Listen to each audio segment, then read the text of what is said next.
આપણે તે દિવસે અહીંયા તાલી ઉપાડીને આવતા રહ્યા હોત તો આપણે શું કહેત? આપણી માગણી શું હતી? શું રજૂઆત હતી? તો સરકાર ન ઝૂકે.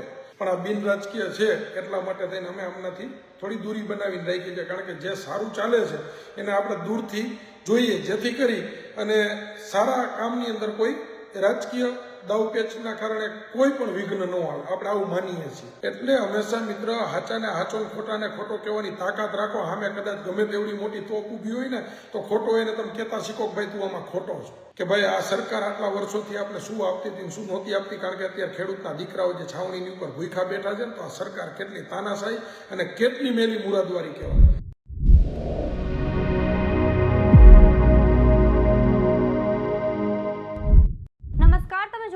ગુજરાત પ્લસ ન્યૂઝ અને હું છું મમલ. વિડીયોના માધ્યમથી પંકજ રાણસરિયાએ સરકાર પર આકરા પ્રહારો કર્યા છે. તેમણે કહ્યું કે અત્યારે સરકાર ભાજપની છે, રાજીનામા દેવા હોય તો ભાજપના હોદ્દા પરથી આપો તો આ સરકાર જાગશે. તો આવો સાંભળીએ વધુમાં પંકજ રાણસરિયા શું કહી રહ્યા છે. કે જેતપરના આંદોલનની અંદરથી આપણે જે શીખ્યા છીએ અને ત્યારબાદ જે આપણે ગાંધીનગર જે જવાના હતા, ત્યારે ગાંધીનગર આપણે જે આપણી વાત લઈને જવાના હતા, જે ખેડૂતના દીકરાના નાતે જે જવાના હતા અને આપણે ત્યાં ન પહોંચ્યા. આજે આપણે કોઈ સાથે આક્ષેપ પ્રતિ આક્ષેપ કોઈ વસ્તુમાં પડવું નથી કે ફલાણાના લીધે ન પહોંચ્યા કે આ થયું કે તે થયું, કે કોઈ વસ્તુમાં પડવું નથી.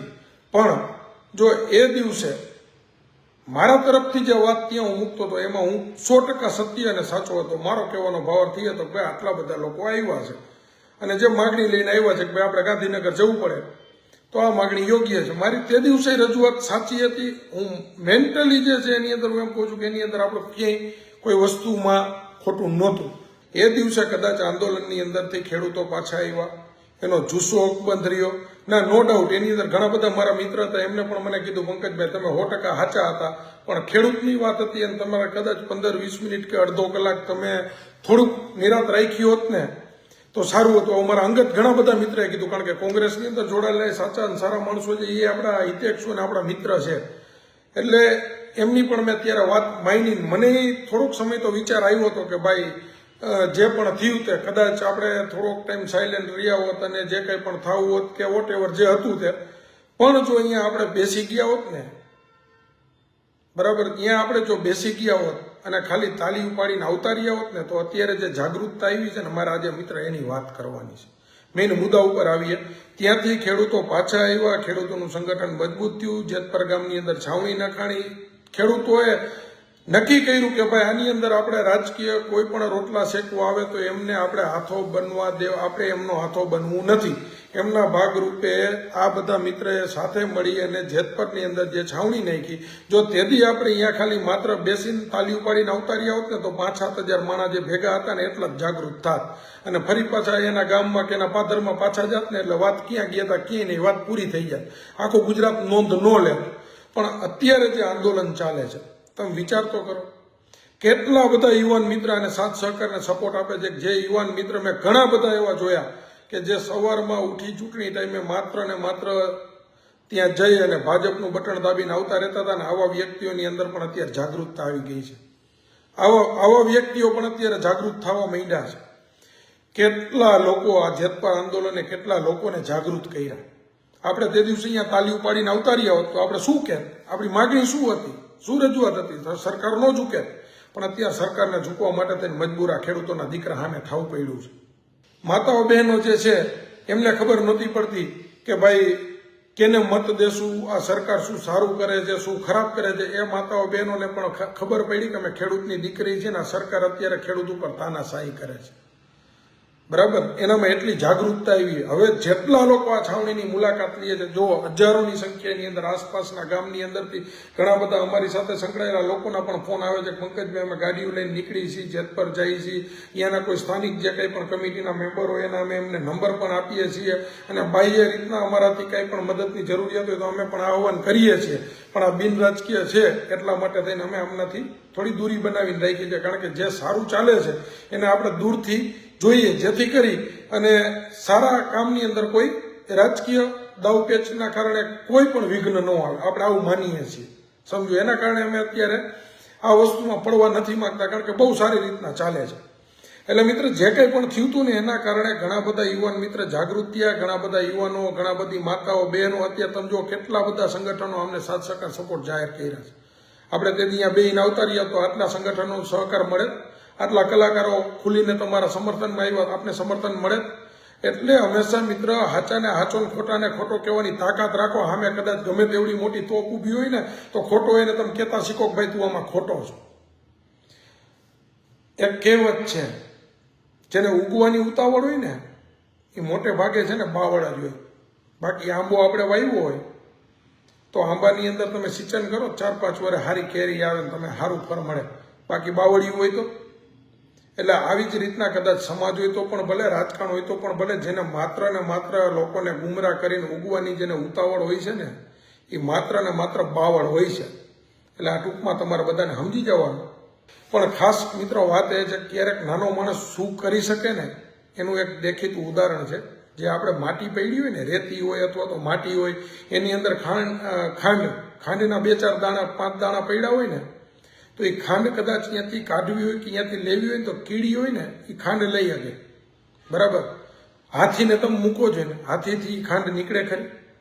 એટલે ઘણી બધી વખત ક્યારેક નાના માણસોથી જે કામ થતા હોય છે મોટા વ્યક્તિઓથી નથી થતા હોતા.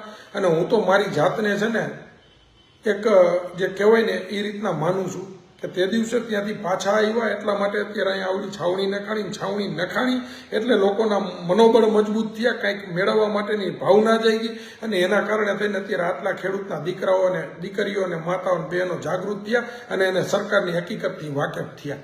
એમને ખબર પડી કે ભાઈ આ સરકાર આટલા વર્ષોથી આપણે શું આપતી હતી શું નહોતી આપતી. કારણ કે અત્યારે ખેડૂતના દીકરાઓ જે છાવણીની ઉપર ભૂખા બેઠા છે ને તો આ સરકાર કેટલી તાનાશાહી અને કેટલી મેલી મુરાદવારી કહેવાય. હમણાં તમે જુઓ 2 દિવસ પહેલા, કાલની પરમ દિવસે અથવા તો કાલે મારા ધ્યાનમાં છે ત્યાં સુધી અહીંયાથી પત્ર આવ્યો કે ભાઈ તમે મળવા માટે આવો મુખ્યમંત્રીને. પણ કેવી રીતે, શેના માટે? અહીંયાના સ્થાનિક જે લોકો બેઠા છે, જે ગુજરાતના ખેડૂતોની માગણી લઈને બેઠા છે, એના જે 6 મુદ્દાઓ છે એના મુદ્દા વિશેની કોઈ ચર્ચા નથી. લેખિતની અંદર અહીંથી કમિટીએ ત્યાં મુદ્દા આપ્યા છે, એમની ચર્ચા નથી. અને ચર્ચા વગર ખાલી તમે માત્ર મળવા આવો એટલે મળવા જાય એટલે જે 4-5 મિત્ર ગયો એને દબાવી ડરાવી ધમકાવીને મૂંગા કરવાના પ્રયાસો કરવા માટે એટલે મળવા બોલાવો છો. એવું નથી, એના માટે નહીં આવે. કારણ કે હવે જે વાત થાય ખુલ્લી કરો. ખુલ્લી વાત એટલા માટે કરો કે જે કંઈ પણ લોકો સમર્થન આપે છે, આ માત્ર જેત પર એક પૂરતી વાત નથી. તમે જુઓ દૂર દૂરથી 200, 300, 400 કિલોમીટર દૂરથી બસો લઈને યુવાનો મિત્ર આવે. જે કંઈ પણ જાગૃત લોકો અમારી સાથે છે ને એ લોકો અમને પણ ફોન કરતા હોય પણ અમે એમને કહીએ કે ભાઈ આ બિનરાજકીય છે એટલે રાજકારણ. અને ઘણી બધી અમુક લોકો તો એવા છે, મારે એને ન કહેવાય, એ વ્યક્તિઓ તેમ કે પંકજભાઈ તમે આની અંદર ઓલું જે કહે ને રાજકારણની અંદરથી હોદ્દા ઉપરથી રાજીનામું આપીએ ને તમે પણ આવો ને, એવું ઘણા બધા મિત્ર કહે છે. ઘણા બિચારા આપણા હિત માટે કહે છે અને ઘણી અરસું એવી છે કે માત્ર લોકોને ગુમરાહ કરવા માટે કહે છે.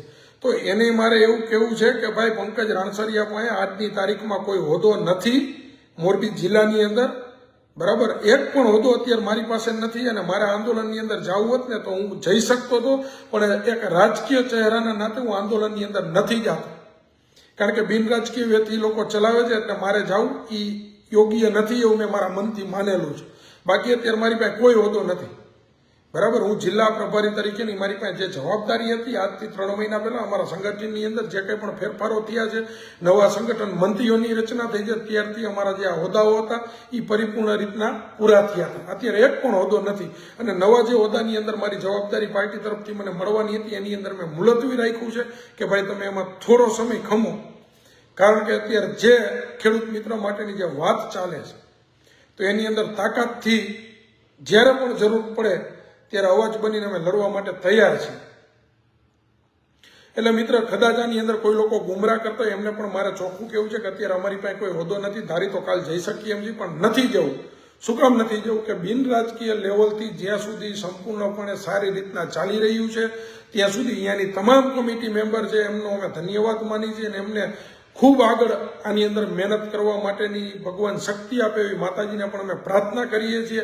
જ્યાં સુધી અમને જરૂરિયાત નથી ત્યાં સુધી અમે ત્યાં જવા નથી માંગતા. પણ જ્યારે ત્યાંથી અવાજ આવશે કે ભાઈ આજથી દરેક લોકોના સાથ સહકારને સહયોગની જરૂરિયાત છે ત્યારે ચોક્કસપણે જે અમે પહેલાં પણ કહેતા હતા ને એ જ રીતના સરકારની સામે મોરે મોરો જે રીતના દેવા માટેની તૈયારી દર્શાવે ને એ રીતના દેવા માટે અમે તૈયાર છીએ. રાણસરિયાની વાતથી તમે કેટલા સહેમત છો, શું વિચારો છો, કોમેન્ટ કરીને જરૂરથી જણાવજો. અત્યાર માટે બસ આટલું જ. નમસ્કાર.